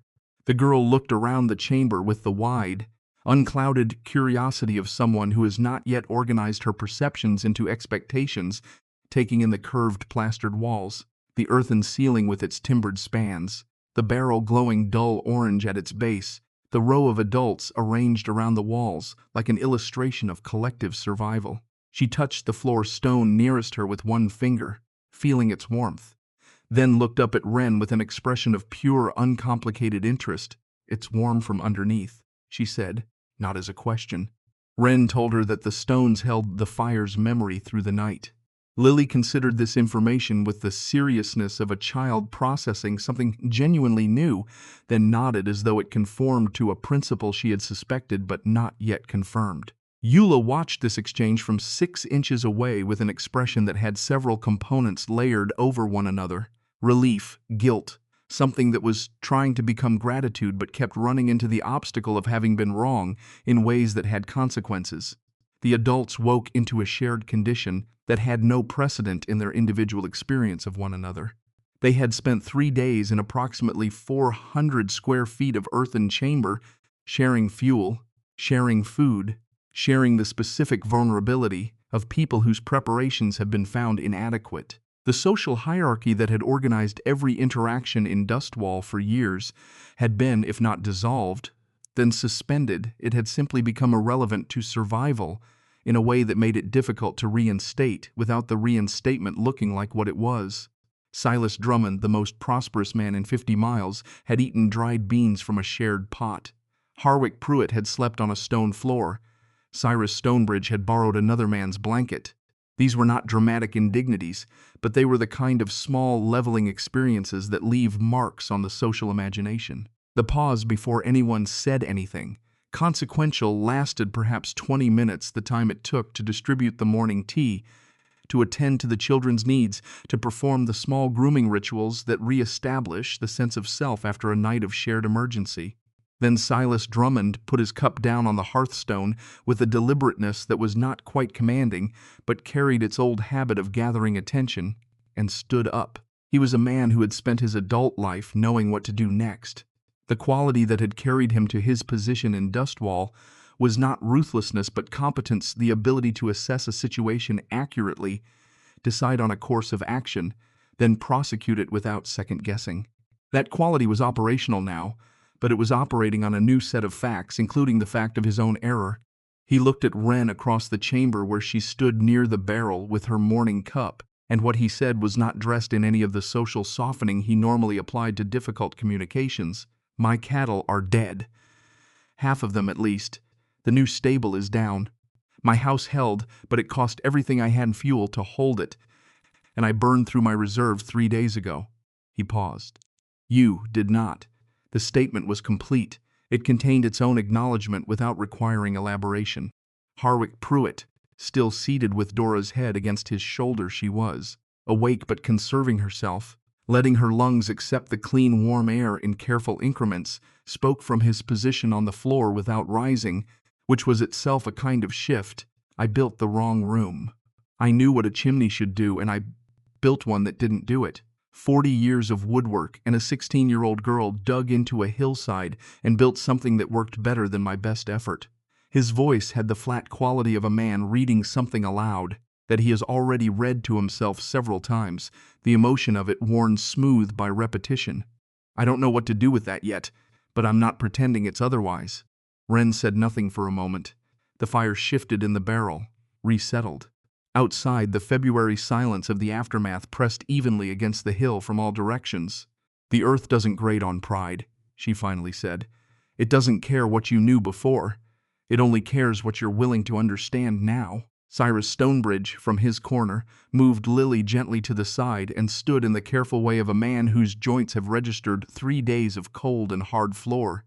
He had the look of someone who had been in a long internal argument that had reached its conclusion during the night, and the conclusion had reorganized his face slightly. Something habitual in his expression had relaxed into something more uncertain, which on a man like Cyrus was more difficult to achieve than certainty ever was. He crossed the chamber to where Wren stood, which required navigating around the sleeping children, the stacked provisions, the physical evidence of her preparations. He stopped 2 feet from her. His voice, when it came, was the voice of a man who has decided to say something he cannot take back. "I told you this place was a grave. I told you there was no light of God in it." He looked at the chamber, the walls, the ceiling, the floor, the people living in it. "I was wrong on both counts." The weight of the statement came not from its content, but from its source. This was not a man from whom admission of error came easily, or had ever come publicly. The room was quiet enough that the words had space to occupy. Wren looked at him steadily. She thought about the orphanage in Yankton, about the particular quality of Eula's sweetness on that Wednesday afternoon, with its basket of bread and its cargo of condescension. She thought about what she had built and what she had built it against, the specific resistance, the beneficence that had made every shovelload of earth. She moved a negotiation between her own exhaustion and the settlement's collected certainty about what she was capable of. Then she thought about Lily Stonebridge sleeping warm in this chamber because her mother had kept her feet in hot water through the night, the maternal competence that had nothing to do with social hierarchy. She thought about the 14 people who had filed into her door, because the earth had made its argument more persuasively than she ever could have. "You found your way in," she said. "That's what matters now."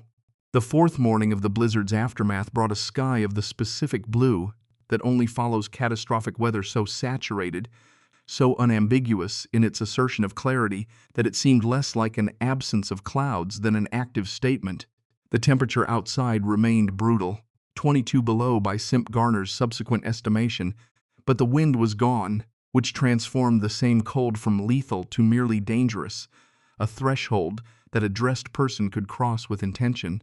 The snow had reached a depth that made the settlement's geography unfamiliar fences buried to their top rails, the smaller structures outlined only by the slight variations in the snow's surface where they altered the drift patterns, the main street a continuous white expanse, interrupted by the dark rectangles of the building's front faces. They emerged from the chamber in a group, filing out through the curtained entry, ascending the single step that led back into the world. The sunlight on the snow was a physical assault after 3 days of interior dimness, and several people raised their arms instinctively against it. They stood on the hillside in the clear, cold morning and looked down at Dustwall, and what they saw organized itself differently for each of them according to what they had at stake. Silas saw his house first intact, the windows dark but unbroken, the exterior cladding held. The stable he had built in the fall was a depression in the snow at the property's east edge, its shape still partly visible as a disturbance in the drift pattern, one corner of the roofline protruding at an angle that confirmed collapse. The forms of the cattle that had not survived were visible as irregular mounds in the south pasture, the snow shaped by what lay beneath it. He counted the mounds.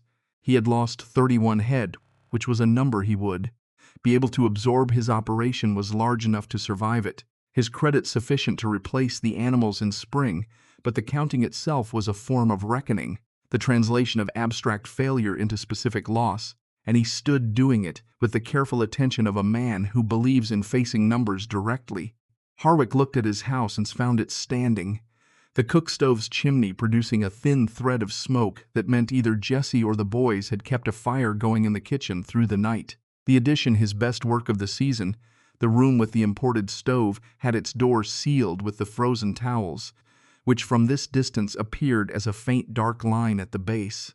He could see from here the chimney that had failed him, its brickwork solid and correct by every standard he knew.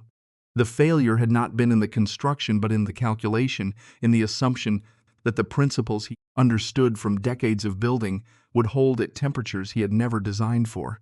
This was a more unsettling failure than a crack or a collapse would have been, because it meant the error lived not in his hands but in his reasoning, and reasoning was the part of himself he had always trusted most completely. Eula found her house with a portion of its roof missing on the south-facing side, where snow had loaded unevenly against the eave line until the lath gave way. The opening was perhaps 4 feet by 6 feet, covered now by a compacted drift. It was repairable in spring, which was the relevant measure.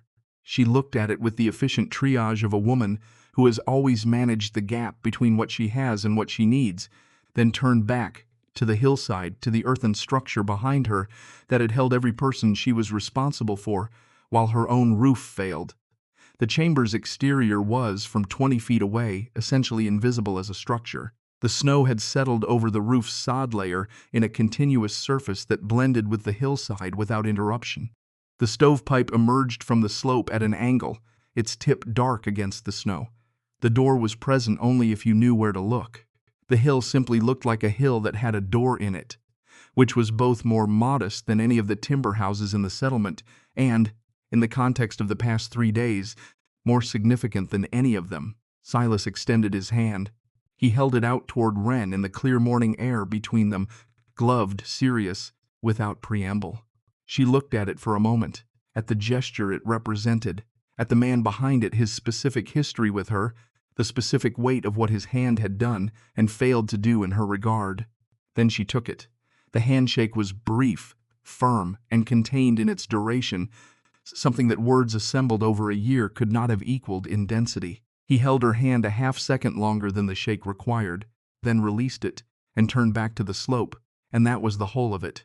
Harwick Pruitt bent down to her. He was a tall man, considerably taller than she was, and put his lips briefly to the top of her head, the gesture of a man with daughters, instinctive, apologetic in a register deeper than words reach. He straightened without meeting her eyes, which was its own form of honesty. Eula Stonebridge stood before her for a moment without speaking. Her gray eyes, which had always reached their verdicts before they finished looking, were doing something different now. They were actually looking, taking in the girl in front of them with the careful attention of someone who is revising a long-held estimation under a weight of evidence that can no longer be argued with. When she spoke, her voice had been stripped of its practiced sweetness, leaving something more durable. Forgive me. 2 words. No ornamentation, no biblical framing, no protective layer of institutional righteousness, just the request, plain as a nail. Wren looked at her for a moment. The moment was real. The way all irreversible moments are real, its weight was present, available to be felt fully before anything further was added to it. Already done, she said, not as reassurance, not as performance of grace, but as a statement of practical fact. She needed to live in Dustwall. Dustwall needed to be a place where people could look at each other. There was no version of the future she wanted that required carrying this particular weight into it. Eula's face moved in a way that it had not moved publicly in many years. They made their way down the slope, in the order that the snow permitted single file, Silas breaking trail at the front with his cattle rancher's stride, the children helped through the deeper drifts by the nearest available adult, Harwick at the rear with Dora moving carefully beside him, her breathing audible but even. The settlement received them without ceremony, which is how settlements receive things that have already been decided. The weeks that followed the blizzard of January 1881 organized themselves differently than the weeks before it, in the way that communities reorganize after events that make the previous organization seem theoretical. The change was not dramatic. There was no single meeting, no public declaration, no formal revision of social architecture. It happened in the way that genuine change usually happens, through the accumulation of small daily interactions that had been permanently altered by shared knowledge of what had occurred. Silas Drummond came to the hill 2 weeks after the storm. He came alone on foot, in the middle of the morning when the snow had hardened to a surface that could be walked on without breaking through, and he knocked on the door of the earthen chamber with the particular knock of a man who has prepared himself carefully for a conversation. Wren opened it. He stepped inside, noting the temperature differential with the alerts of someone who now understood what he was feeling rather than simply feeling it, and sat on the log stool when she gestured to it. He did not have a prepared speech. He had something more useful than a prepared speech, a specific proposal. He wanted to know whether she would be willing to consult on the construction of a proper winter shelter for his ranch operation. Not advice on how to dig into a hillside, he said, but principles, what the earth did, how to build with that knowledge rather than against it. He would pay for her time at the rate he paid, the settlement skilled tradespeople, which was the rate Harwick Pruitt was paid, which was the rate that said, your knowledge has the same value as his. Wren heard this out. The offer was surprising, not in the fact of it, but in the precision of its terms. Silas Drummond understood that the specific equality of the rate was doing work beyond mere compensation, that it was repairing something particular, and he had chosen to make that repair through the transaction's terms, rather than through additional words about it. She told him yes, she would consult. She told him where she would start, not with construction, but with the questions his construction should be answering before the first nail was driven. He took a small notebook from his coat pocket and opened it. Harwick Pruitt came 12 days after Silas, which was 12 days longer than Silas, because Harwick had more to contend with internally before arrival was possible. He knocked on a Tuesday morning with a directness that was characteristic. He was not a man who knocked tentatively and came inside and refused the offered stool, remaining standing in the way of someone who needs the physical option of movement in order to be honest. He looked at the walls, at the construction he had spent 5 months dismissing, with the professional attention of someone cataloging not failure but method. Teach me, he said. Not I want to learn, not I'd appreciate any guidance you might offer. Just the direct imperative stripped of the protective padding that social forms usually provide. Not how to dig, the principles, why the floor sits lower than the entry, Why the stone? Why the placement? Why the barrel in the center rather than against the wall?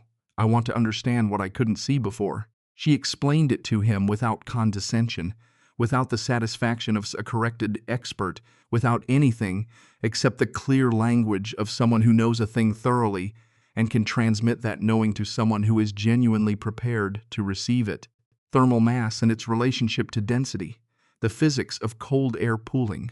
The way a structure oriented to work with prevailing conditions requires less energy to maintain than one built without reference to them. She told him what Hattie had taught her, translated into terms a master carpenter could work with, and she watched him take the information apart and reconstruct it in his own professional vocabulary, which was this necessary work of a person moving knowledge from someone else's framework into their own. He wrote in his notebook for an hour. At the end of that hour, he stood and looked around the chamber one final time, with the expression of a man who has just solved a problem that had been wrong-framed for 30 years. His voice was quieter than she had ever heard it. In all the years I built, I was working against the climate. I was building boxes to exclude the weather. Everything I knew, every skill I had was in service of exclusion. He paused. You built something that receives the weather, that uses it. I had never thought of that as a strategy. It's not really a strategy, Wren said. It's more of an understanding. The weather doesn't hate you. It's just larger than you. Once you stop treating it like an opponent, you can start having a different conversation with it. Harwick Pruitt wrote that down. By March, 3 families in the surrounding county had begun construction of partially subterranean homes incorporating mass thermal principles. The information traveled through Harwick, who had the credibility of 3 decades of professional reputation behind it, which meant it traveled faster than it would have traveled from any other source. He was systematic about attribution.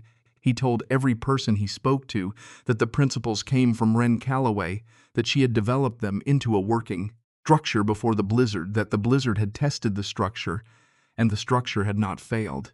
He said this not from guilt, but from accuracy, because Harwick Pruitt's professional integrity was the actual ground of his reputation, and misrepresenting the source of his knowledge would have violated that ground in a way that no expedient social calculation could justify.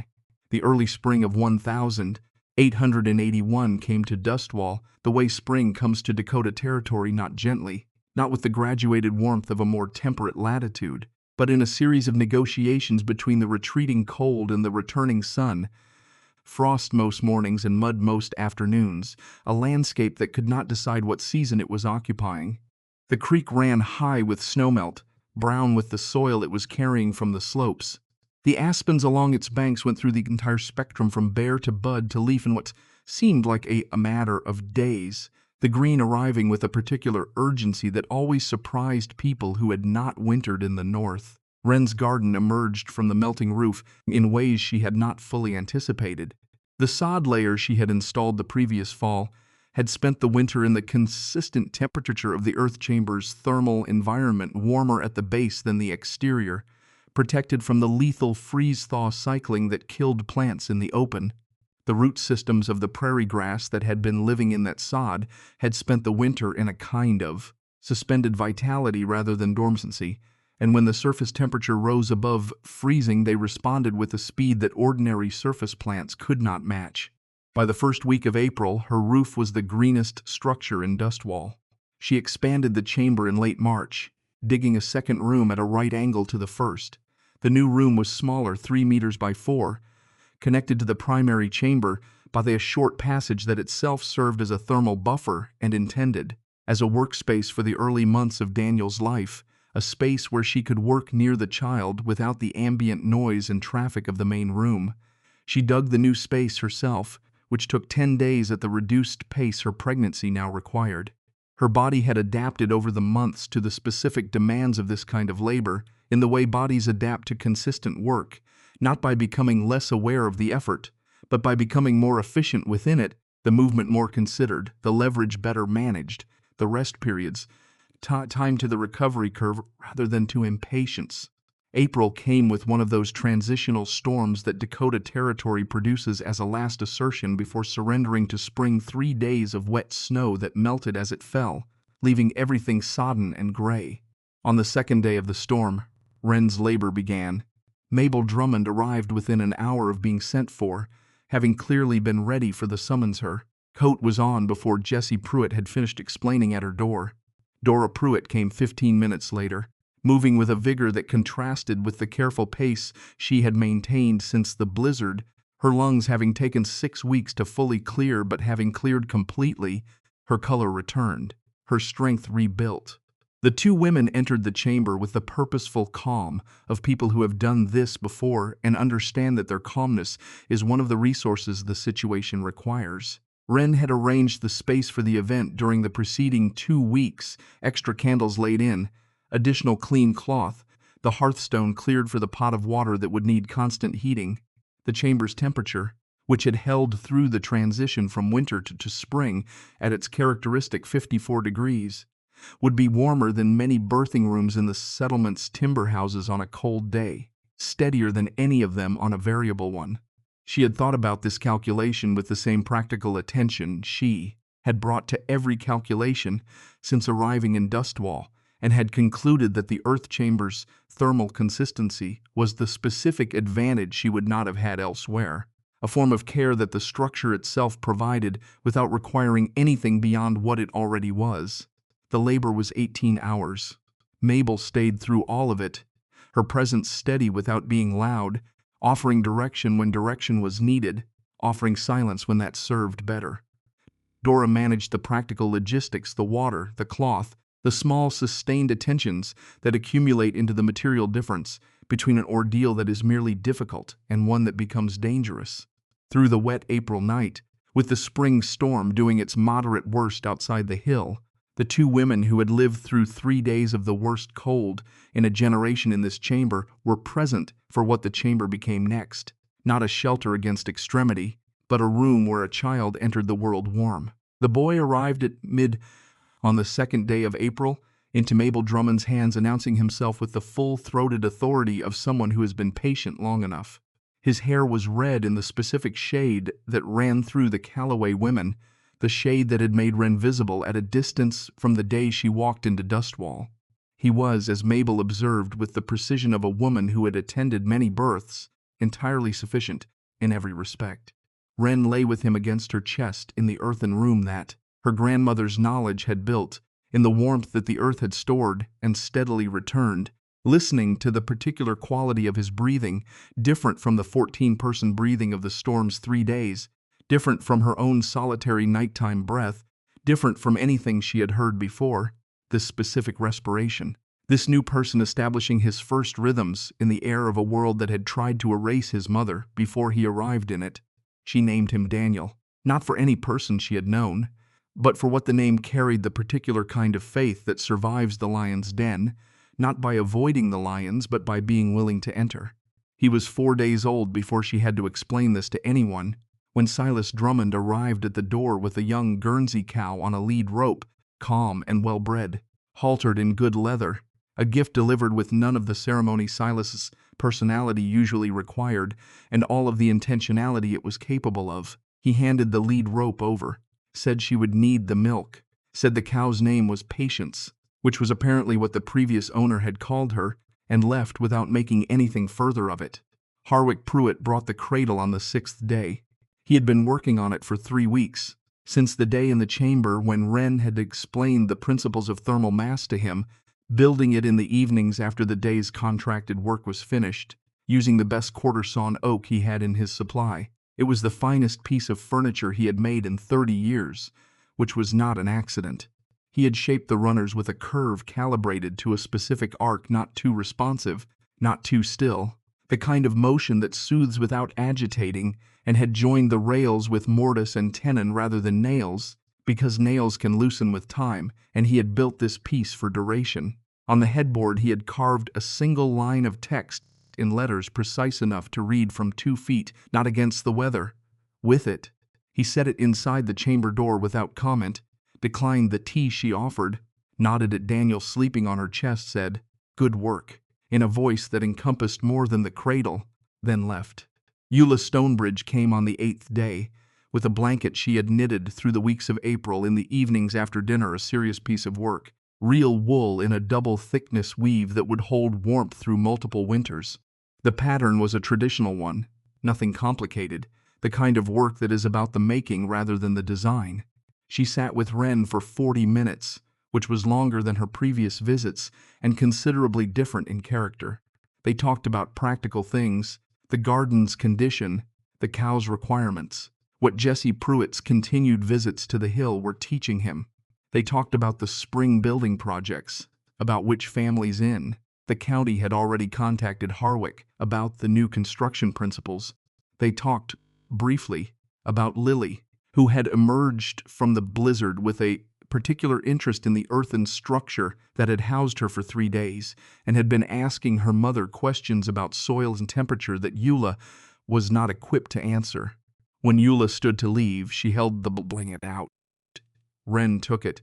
Their hands overlapped briefly on the wool, and Eula's grip tightened for a moment before releasing. She looked at Daniel sleeping in the oak cradle with his red hair and his closed-fist sleeping posture, then looked at Wren with the eyes that had finally finished the revision they had begun on the morning after the storm. "You taught us something," she said. "Not by explaining it, by building it. There's a kind of teaching that requires the student to be cold enough before they're capable of learning. I wish we had been capable earlier. That's mine to carry." Wren held the blanket against her chest. The fire in the barrel moved once, resettled. Outside, the April sun was doing its work on the snow that remained, reducing the landscape toward its summer configuration, coaxing the ground back from the season that had revealed everything. "The carrying gets lighter," she said. "Not from forgetting, from understanding what it was for." Eula nodded once, seriously, in the way of someone receiving a piece of information that is going to require time to fully process. Then she climbed the step, went through the curtained entry, emerged onto the hillside. The spring sun found her there, and she stood in it for a moment before continuing down towards the settlement, and Wren watched through the open door until the door's frame took her out of view. Summer came to Dustwall with the generosity of the northern plains in their best season grass, so green it seemed to argue with the sky about which color had primacy, the creek running clear in its banks, the evenings long enough to conduct an entire second day in the light that remained after supper. The roof of Wren's chamber had become the most productive surface on her claim, the sod layer, permanently amended by a winter of protected growth, yielded vegetables with an energy that surprised even her, the root systems deep, the soil aerated by the winter's thermal cycling, the moisture consistent. She had carrots in June that her neighbors were not producing until late July. Her potatoes, planted in a row along the northern edge of the roof's sod, were visible from the settlement below as a line of green considerably more vigorous than anything growing in the valley gardens. She sold the surplus at the general store, where Elton Marsh, who had said nothing during the January confrontation, a silence that he had spent 6 months considering, now weighed her produce with the same scale he used for everyone's, and recorded it in his ledger without comment, which was the only apology his nature made available, and which she accepted accordingly. Jesse Pruitt became a regular presence on the hillside through the summer months, arriving on the days when his father's contracted work didn't require him, carrying his notebook. He was 15 by July, growing faster than his clothes could accommodate, but the rapidity of his physical growth had not outpaced his specific intellectual quality, that attentiveness, that refusal to arrive at conclusions before the evidence warranted them. He asked the questions of someone who understood that questions were the work, not merely the route to answers. He helped Wren dig the expansion she had planned for the second autumn, a third room that would eventually become a workspace separate from the living chamber. And his work with the shovel had improved, to the point where Wren had to make a conscious effort not to simply let him do the digging while she did other things, because the instruction required the doing to be shared. He asked her once in the middle of July, working side by side in the new excavation, in the morning cool before the day's heat arrived, "Do you think Dustwall will actually change? Not just the buildings, the way people think about the land?" She set her shovel and considered the question with the seriousness it deserved, which was the quality of her engagement that he had come to rely on. She never answered faster than the question warranted, which, in his experience, made her the most trustworthy respondent he had encountered. "Some of them already have," she said. "Your father changed. Not completely, not in every way, but in the way that matters he updated what he knew when the evidence required it. That's the whole of what any of us can manage. She picked her shovel back up. The land doesn't change. The land simply continues to be what it is. The change is always in the people. Daniel grew through the summer with the sustained enthusiasm of a child whose first year of existence has provided him with consistent warmth, adequate nutrition, the sounds of tools working, the smell of turned earth, the presence of various adults who appeared to regard his mother with a respect that had not always been visible but was now. He spent his afternoons in the shade at the entrance to the chamber, in the light that the south-facing orientation gave the hillside through the long summer days, watching whatever was happening in his immediate visual field with the total absorption of infancy, which is the most complete form of attention available to a human being at any stage of life. Old Simp Garner visited the hill in August, which surprised Wren. He was not a man who visited people. As a general matter, having concluded decades earlier that most social visits were more work than they were worth. He came in the late afternoon on a Thursday, moving up the slope with the careful efficiency of a man managing a body that has sustained considerable weather damage, and sat himself on the flat stone near the entrance without being invited in, which was its own form of invitation.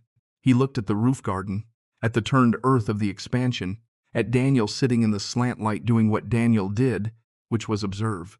"Thought you'd be gone by November," Garner said. It was not an apology. It was a statement of prior error offered plainly, which in his vocabulary was more substantial than most people's contrition. "Told a man at the store in August that you had about as much chance as a fence post in a flood. Thought you'd want to know." Wren poured him tea from the pot on the hearthstone, handed it out through the door. He took it, held it in his good hand against his palm. "What changed your assessment?" she asked. He thought about this for a while, watching Daniel, which seemed to be what he had actually come to do. "Saw you carrying logs up from the creek that first September. Seen men twice your size quit at lighter work with less to lose.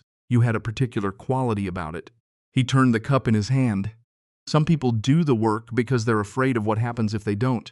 Some people do it because the work itself is the argument they're making about who they are. You were making an argument." He drank his tea. "Takes different muscle, that kind of work. Lasts longer." She didn't answer this because it didn't need answering. It was the kind of observation that is complete without response, that a response would only diminish. They sat together in the August evening. The old trapper with his abbreviated hand wrapped around a teacup, the young woman who had built a home out of what everyone agreed was nothing, watching a red-haired child discover the properties of sunlight on stone, and the settlement below them continued its life at the distance that settlements maintain from the things that have changed them, which is close enough to be shaped by the change, far enough to not have to look at it directly. September returned the quality of light that Wren had arrived in the long golden afternoon light of the northern plains in early fall, when the season is turning but has not yet admitted it, when the warmth is still present but carrying in its quality the first suggestion of its departure. She stood one evening at the entrance to the chamber that she had dug from a hill that no one wanted, on a piece of land that 3 people of authority had told her was inadequate for her, and watched the light move across the valley where Dustwall conducted its daily life. The changes were visible if you knew how to look. There were 2 new structures at the settlement's edge that incorporated the passive principles Harwick had been teaching, not earthen, because not everyone was prepared for that degree of departure from convention, but oriented properly, insulated differently, built with an attention to what the season actually required, rather than what the Eastern pattern books suggested. The conversation that had started in a general store in July 1880 with 3 people, speaking in one direction, was still ongoing, had become distributed through the settlement, in the way that useful ideas distribute themselves gradually, then apparently all at once. Daniel was propped against her hip, awake in the evening light, his red hair catching it in a way that her own hair caught it when the angle was right, the genetic inheritance moving forward into the generation that would not know the winter that had proven everything. She stood with her child on the hillside that was also her roof, looking at the land she had learned to live inside rather than upon, feeling the steady warmth at her back that the earth maintained without effort or opinion through all seasons, all weathers, all the positions of those who had decided what she was or was not capable of. There was no single thing she wanted to say about what had happened, no distillation that would contain it adequately. The winter had been what it had been.